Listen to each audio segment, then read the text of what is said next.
G'day guys, this is Amiga back with another video. And I've been away for a while, but I've got a few things going on at home. I just want to talk about this whole OK sign debacle. You've got a couple of guys in the White House there, have done the OK sign, and The Independent ran a story on it and has likened it to a white supremacist hand sign, which is like it's one hand does a W gesture, and the other hand does like a downward P, so it's white power. So it's actually completely different. It's not even close. And I actually believe the reporter who wrote the story is actually now being sued by those who she's defamed, and The Independent, and so it should, because it's just absolute blatant rubbish. Obviously, it's been designed, the whole story has been designed because Donald Trump uses the OK sign sort of intuitively when he's speaking or doing a speech, the finger sign, and so they've tried to create this hysteria, basically, as another mechanism, as another piece of false news and propaganda to use ultimately against Donald Trump. But for me, there's a sad side to this. And if you look at the left, if they say they have a real interest in the rights of women, the rights of the multicultural society, coming against racism, and I actually believe there are some people within that group, within that subsect, that actually are genuinely concerned. But then you've basically got a group within that group whose only sole purpose is to attack, anyone that doesn't hold the same view they do, and in any way they can paint them as a white supremacist or a racist or a misogynist.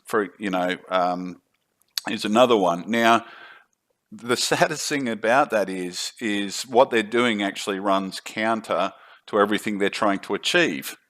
And it just shows you the lack of intelligence, the lack of logic employed by the left. Because, if you are diminishing genuine suffering by women, by basically creating news stories and ideas where even the smallest gesture can be a misogynist gesture, when the smallest gesture can be a racial slur or a racial attack, when the smallest gesture makes you xenophobic or homophobic, what they do is they actually are diminishing the plight of people who are really suffering, who are suffering legitimate persecution. If you look at the way third wave feminism talks about misogyny and the treatment of women, they're diminishing what is really happening to women in Saudi Arabia. That is real suffering. And even I saw an old picture of women in Iran who were protesting against wearing the burqa, being forced to wear the burqa, and then we've got feminists in the West who are saying that Islam is a feminist movement when in fact it's a tyrannical ideology, but just trying to win hearts and minds with some new manipulation. But what's the outcome of that? It diminishes the plight of those women who are being oppressed, forced to wear them. For example, a woman in Saudi Arabia took a photo of herself not without a hijab on, and she was arrested. Now, and by saying things like the OK sign, is racist or is a white supremacist hand signal, it actually trivializes, if you like, real white supremacy, which is, in my mind, disgusting. Real white supremacy in its purest form is really disgusting. And I'm not talking about not being able to be proud of our own cultures, and because I am a nationalist, I believe in maintaining culture and identity. but those that genuinely wish harm on people purely because of their ethnicity, I think it's outrageous. So this is the actual outcome of what the left are doing, and even the whole you're a xenophobe and all this sort of stuff.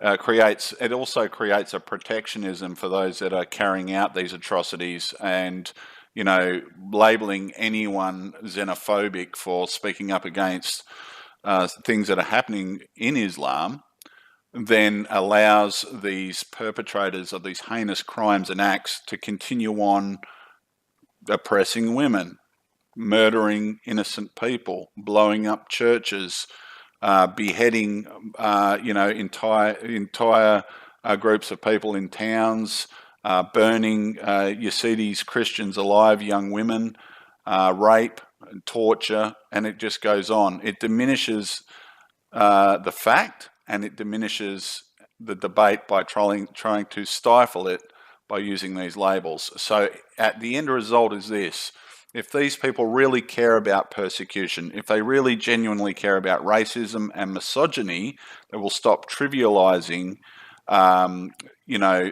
these types of issues for their trivial political pursuits, or because they're butthurt because they lost an election. And it really is pathetic.